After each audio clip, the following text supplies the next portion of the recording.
Good afternoon, everyone, and welcome to the celebration of the life of Penelope Winter.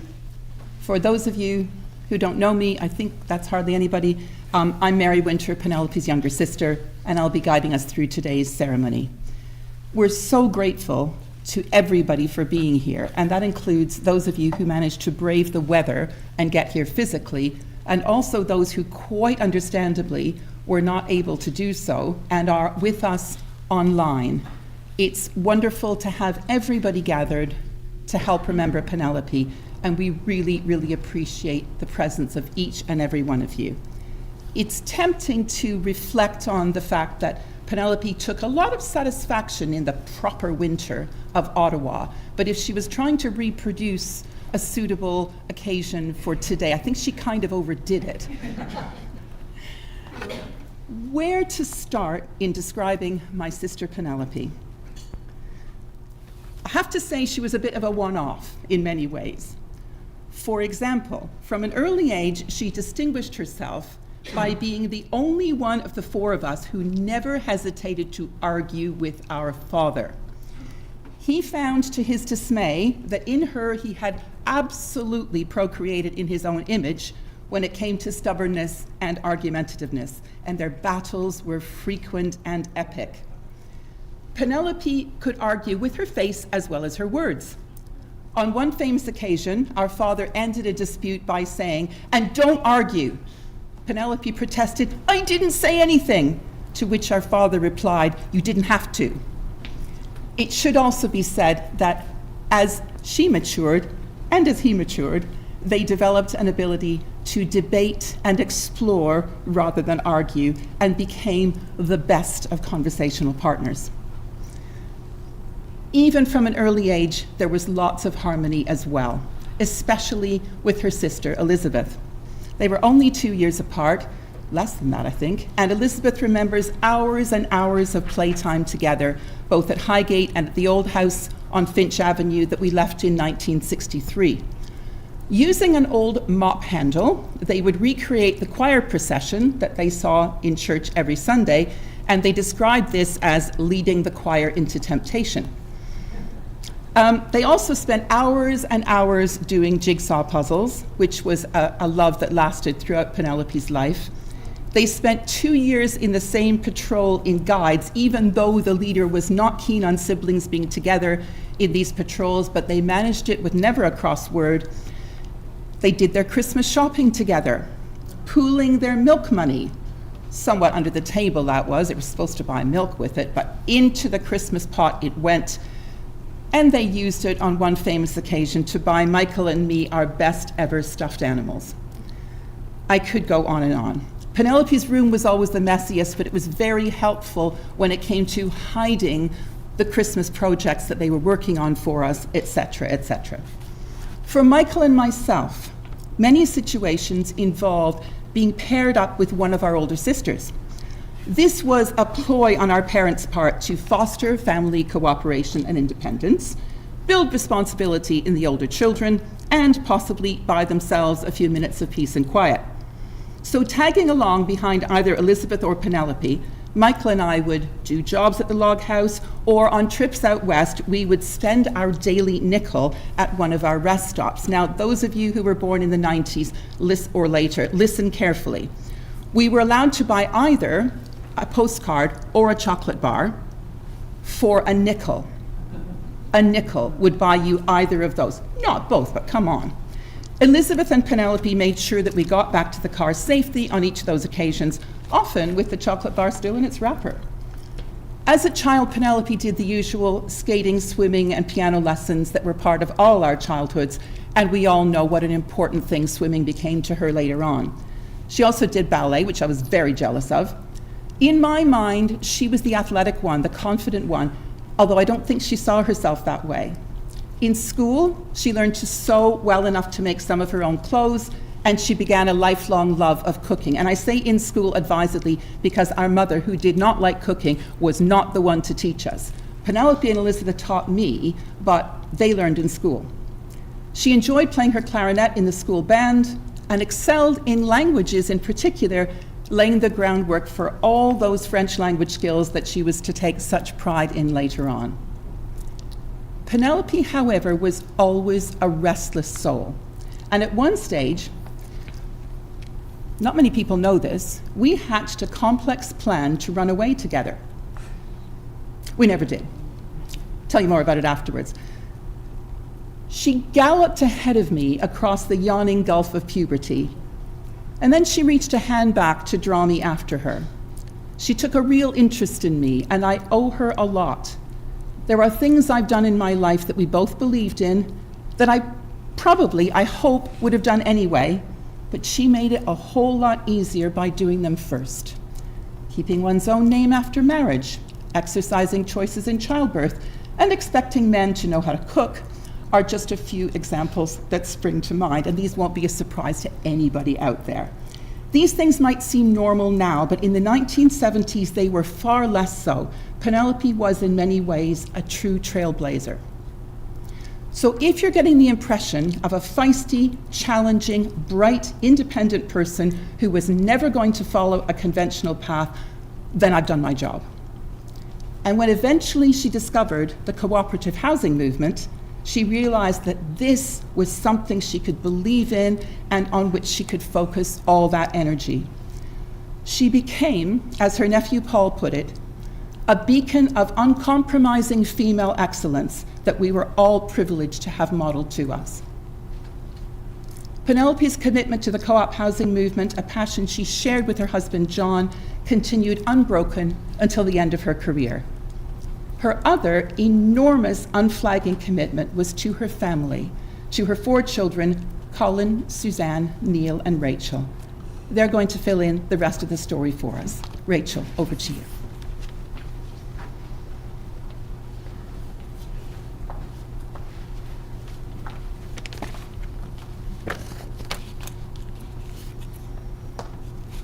I've had many years to think about what life would look like after. What I figured about grief is that missing someone is actually the simplest part. You miss the sound of their voice, their laugh, the way that their presence shapes your world without you realizing it. What's harder is everything that comes after. Because loss isn't one moment, it's a series of quiet absences. It's an empty side of a conversation, a holiday with something missing, life events that don't get shared. Grief settles into ordinary moments. The silence that stretches longer than it used to, the way that joy can come with guilt, or laughter can come with tears. Life keeps moving forward, while your own life quietly rearranges itself around the shape of someone who is no longer there. But here's what they don't tell you, and what I've come to understand. You carry them forward. You become the keeper of their stories, the witness to their life, and the one who remembers the small, little details that nobody else does. And in doing so, you keep them present, not just in grief, but in love. My mom, Penelope, was just one person doing the very best that she could. And she did a lot. She was kind and thoughtful and deeply loving. I love her dearly, and I'll miss her for the rest of my life. And today, I just want to share a few small moments where she still shows up for me as I carry her forward in my life. We recently bought a new house, and some of you may have seen it. It's got very busy Spanish tile throughout the kitchen. And I keep thinking of advice Mom had told me. Always pick a really busy tile, because if it's dirty or if you drop something, nobody will ever be able to tell. Though I did not pick it myself, I now understand what she means. Second week after we moved in, I dropped a tomato. It rolled away. I have not found that tomato. It's gone. It's gone. So every time I drop something now, and I'm on my hands and knees desperately trying to find the piece of onion, and I'm cursing, I think of Mom and how happy she'd be with that tile choice, because it really fits perfectly into our advice. We just passed Christmas, and I did not buy a single piece of wrapping paper to wrap any of our gifts with. We're still using the same Christmas bags that Mom sewed 20 years ago for, I think, a school project of Colin's or something to that effect. But I intend to use the same Christmas bags for the next 20 years as well. And you know, when they come and they fall apart, I'm just gonna repair them best as possible. As Mary mentioned, one of the greatest gifts that Mom has done is, I would say, gentle conscription into the bilingual lifestyle. But truly, this is a gift. Being bilingual has helped me in many ways in my career and in my life. And I fully intend to conscript my own children into attending French school. Despite how much I did not want that as a child, and it's so much easier in Toronto to just speak English, it is something that I really appreciate. What I appreciate the most is it takes work to be bilingual. If it's not the language of the city that you're in, it takes a lot of work. And Mom was there consistently and patiently, and she signed herself up for all of that work without hesitation. Speaking of patience, knitting is also something that Mom and I shared. She taught me quite young, and if any of you have done any knitting, you'll know it is a marathon and not a sprint. It requires a lot of patience. But she taught me how to read a pattern. She taught me, what do you do when you fix a mistake? You know, is it important enough to go back and rip out 20 rows of knitting just to fix it? So while I'm here complaining to her about the challenges, as I'm making my first sweater, I think I was about 16, she brings me up to her room and she pulls out the very own sweater that she'd made when she was 16, and she points out a tiny little flaw in the collar, which of course, like, I could not see. I was just so impressed that she'd made a sweater, right? So in hindsight, I think she was trying to teach me that perfection is not necessary, and that, you know, your efforts and your results will speak for themselves. I think of her often as I make tiny garments for the next generation, and hope that I make her proud as I step into the role that she's left, because I know she would have loved to knit little sweaters for all of her grandkids. She was compassionate and nurturing and parented me with kindness. She gave me space, listened to my preferences, and treated me as a person whose opinion mattered growing up. Even when that opinion was telling her that her bright pink, fuzzy fuchsia coat that I think she got from her own mother was really ugly and that she should never wear it again. She laughed off that comment and then wore the coat until it was threadbare, simply because she liked it and probably a little bit to prove a point. But the respect that she showed me growing up shaped me to be the person that I am today. So yes, I miss her, but I want you all to leave here today thinking about how kind and thoughtful she was, and how quietly extraordinary she was in small, everyday ways, and how her memory lives on and shows up in unexpected places as her life has shaped her view of the world, like how I'll see her in certain shades of pink, or when I'm using Christmas bags to wrap up little sweaters.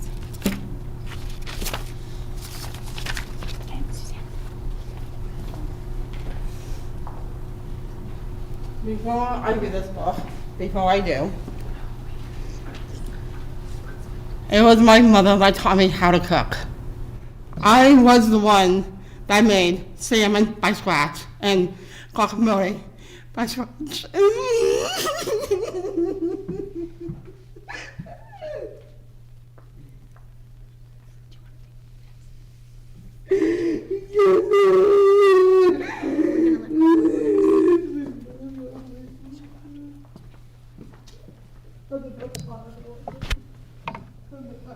Thank you. My mother, Penelope, was an extremely opinionated and passionate person, and she made sure to share those opinions and passions with us, whether we wanted them or not. But then she also took the time to share our passions with us as well, taking us to numerous sporting events or anything that we wanted to, where, you know, she didn't really mind, but she didn't show that. I want to, I guess, share a story, I guess, which impacts my life in general. When I started middle school, I went to the first week and I came home and very, very upset, as I had expressed to my parents that the children in my math class had decided that they were going to take that opportunity to throw the textbooks out the window. And this isn't a school that I could continue to go to. My mother, being the type of person who was a problem solver, told me that the only school that I could go to would be one that would require that I would take extended French, which I was, you know, good at in primary school, but wasn't something that I was particularly looking to do so. At that point in her life, Penelope had not done the bilingual aspect of her job, and she had talked to me about how she did it in high school, and it was something that she received merits in, and she could support me doing that. And then I guess as a family, we changed to be bilingual, as my sister went to French school and my brother joined middle immersion, and then I passed that on to my children, sending them to French school. And this has sort of shaped my life going forward. And I guess that's how I look at my mother. She found solutions to problems that we had as children and found whichever necessary thing was required to make it so that we could progress forward. Yeah, thank you.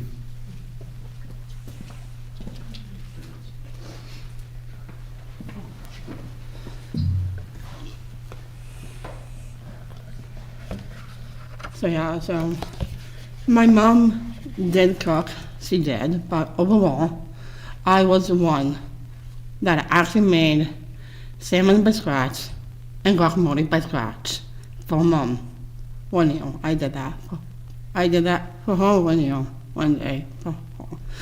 But what I know about my mom is that she knows how to knit really well. I was the one, and my sister both got this from my mom too. We had the love of knitting from Mom, and she has been baking on our birthdays, what she has. So yeah, so the beginning goes, Mom did have 4 amazing kids in her life.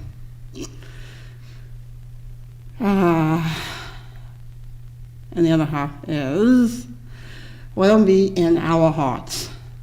We all miss the hugs that we give to Mom and to us. The best part of Christmas is opening stockings on her bed. She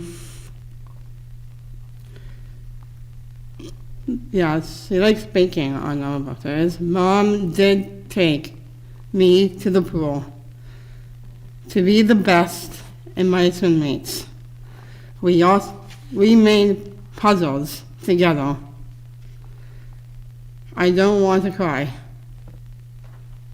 No, wait, okay, before that, actually, I want to laugh, not cry. That's what I have in. But overall, in the end, I know that Mom will always be there for us, no matter what happens.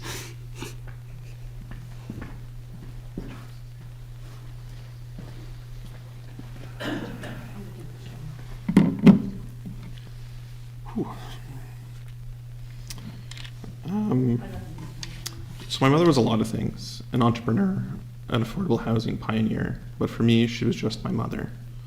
She was an avid swimmer, and at one point I think she trained up to a half marathon. But I think her true calling and what she was truly best at was being a parent. She was ever attentive, always present, kind and caring, and a great role model. Some of her lessons were lost on me as a child, and well, maybe also as an adult. Sometimes my siblings would recall that she would often respond with, "If you don't have anything nice to say, you should say nothing at all," which, unfortunately, I think my opinions are still very important, and I still had to spit out what I had to say. But the wisdom is sound, and I've quoted her a few times, and I might quote her even more as my family grows. For Mom, personal health was a huge part of her life. She became a vegetarian, I think, in her teens, and stayed that way for probably 30 years until she read a book about eating right for her blood type. And then all of a sudden, meat was back on the menu, and it was gone, just like that. Vegetarianism was no more. She would go swimming as often as she could, worked in with a busy schedule with 4 kids, and in the years before she moved to Ottawa, have I said this already? I think she managed to run a half marathon. And another thing she liked to say was referring to food, but garbage in, garbage out. She was big onto the quality of the food that she was eating, and made a big deal about what was provided to her and her children. For me personally, I learned to drive with my mother. This was done at the age of 25. And my parents did not make this easy. So my father refused to have a car out of principle, and my mother lived 450 kilometers away. Anyway, so I would hop on the train for 5 hours, trek it out to Ottawa so we could practice driving, as it was important because I needed to drive to work a few months after this. At age 25, I think I was running out of things that I thought that my parents could teach me, and this was honestly an amazing experience, an invaluable part of that experience for me. Is you're stuck in a car with your parent for like a couple hours, and you're forced to talk to them. You continue the conversation, and for her, this was an amazing experience. I think most parents probably can agree that might be something that's enjoyable. And for her, I'm sure she enjoyed every minute of it. Having any of her kids come to visit her was a big deal.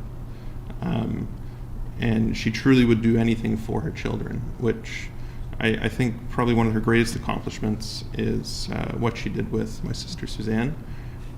After Suzanne finished high school, Mom put an enormous amount of work into making sure that Suzanne was employed.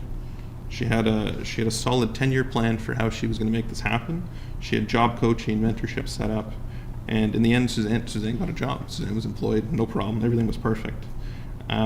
She set up another plan to get Suzanne moved out on her own, to live independently out of the house, and she didn't manage to execute that. But after she moved into a retirement home, Rachel, Dad, and I ended up heading off to Ottawa, and Suzanne moved into, I think, Beaver Barracks or some building. And a few months ago, I talked to Penelope about how Suzanne's new living arrangements is with Rachel and I in some sort of pseudo shared custody arrangement.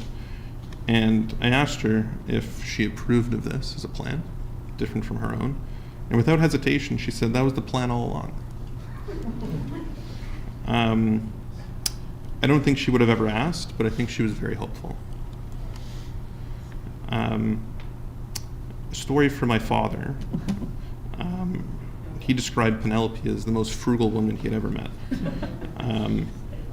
I think when she was 29, the two of them went on a 10-month stint through Europe, and he was expecting to run out of money after a couple months, and she managed to stretch the funds for another 8. He had discovered that you could travel without eating out every day.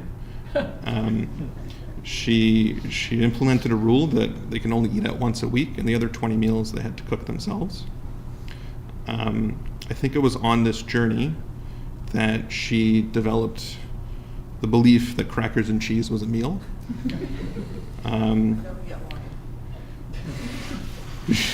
Say wine.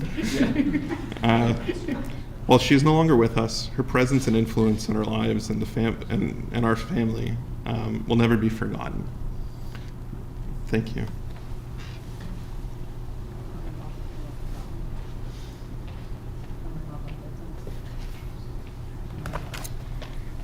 Thank you so much to the four of you. My husband is always commenting on how much one learns at funerals about the person who's being remembered, and that was just amazing. There's stories I hadn't heard yet. There were things I was delighted to be reminded of, and definitely some common threads coming through, weren't there?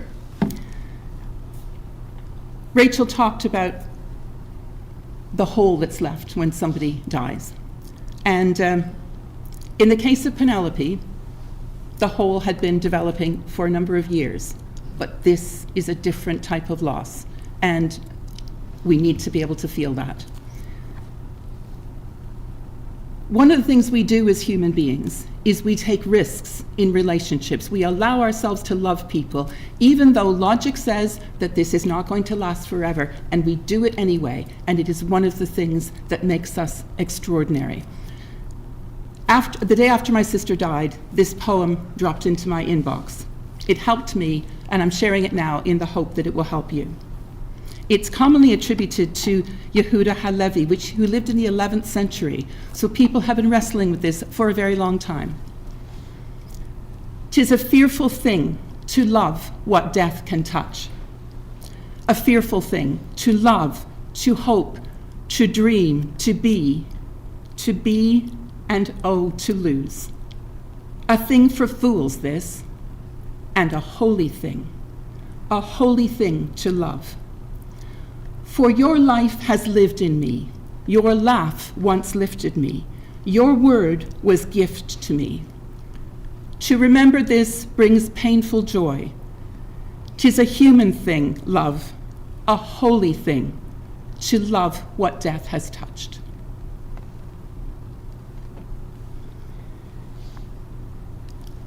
Our remembrance for Penelope is nearly over. I'd just like to remind you that if you wish to make a donation in memory of Penelope, there are two special charities that the family would like you to think of. One is CHFT, the Cooperative Housing Federation of Toronto, who run a scholarship program, and the other is the Special Olympics.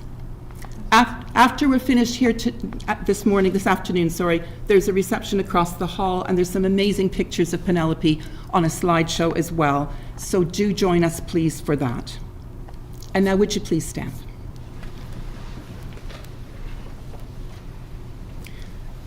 To everything there is a season, and a time to every purpose on earth, a time to be born and a time to die. Here in this last act, in sorrow but without fear, in love and appreciation, we say our farewells. Penelope, Mum, we will treasure the memory of your words and works, your character and quality, and will be forever enriched by having known you. And so, your generous and dedicated nature we commit to our memories. Your love, humor, and friendship we commit to our hearts. Thank you for all that you were and all that you gave. Thank you for leaving the world a better place because of your life. We, your friends and colleagues, your siblings and cousins, your nieces and nephews, your beloved children and grandchildren, we promise to carry forward into the future all that you have taught us through your life, and this will be your immortality. Go in peace, love and light to you on this, your final journey.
you.